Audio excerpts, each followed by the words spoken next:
Social Security benefits can be taxable, but not always. The key is that the IRS doesn't start with your total income. It starts with something called provisional income. On the EA exam, they love questions where Social Security looks taxable at first, but the provisional income calculation keeps it non-taxable. Here's the formula you need to memorize. Provisional income equals all other income, plus tax-exempt interest, plus 1/2 of Social Security benefits.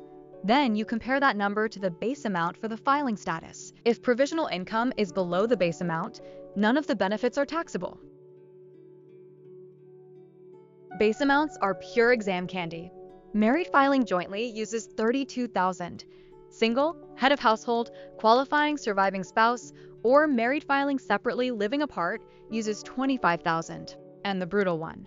Married filing separately who lived with a spouse anytime during the year has a base amount of 0. That usually means benefits become taxable fast. 2 more high-yield points.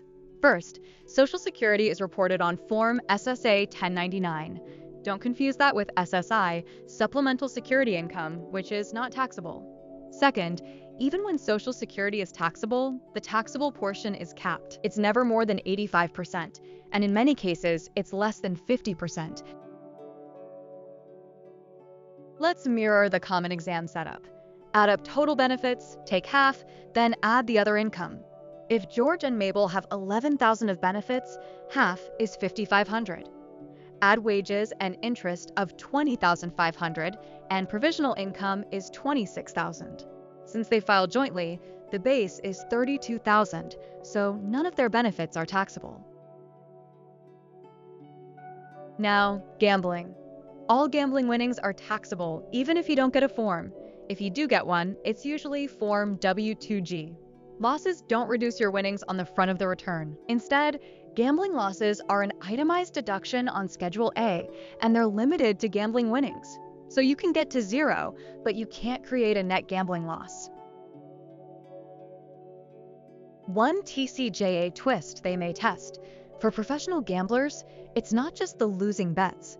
Expenses tied to gambling activity, like travel, also fall under the same limit.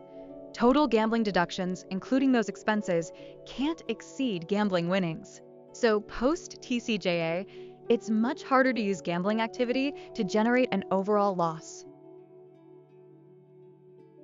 Maya had these items during the year: wages $14,000, interest $425, gambling winnings $1,000, gambling losses $3,000, a discrimination lawsuit settlement $10,000, legal fees $4,000, child support $9,000, and food stamp benefits $5,000. How much gross income must she report on her tax return? Think about what counts in gross income versus deductions or exclusions. The correct answer is $25,425. Gross income includes wages, interest, gambling winnings, and the full $10,000 discrimination settlement. The tempting mistake is subtracting the $3,000 gambling losses or the $4,000 legal fees. Losses are only a Schedule A itemized deduction up to winnings, and legal fees don't reduce the settlement included in gross income. Child support and SNAP benefits are excluded. Which type of lawsuit settlement is not taxable income? Your choices include a settlement for loss in property value that's less than the property's adjusted basis, interest paid on a settlement, an unlawful discrimination award, and punitive damages. Think about which one is treated as a return of capital. The correct answer is the settlement for loss in value of property that's less than the adjusted basis. That's generally a return of capital, so it's not income up to basis, and it reduces basis instead. A common trap is thinking discrimination awards are non-taxable, but they're generally taxable. Interest on a settlement and punitive damages are also taxable.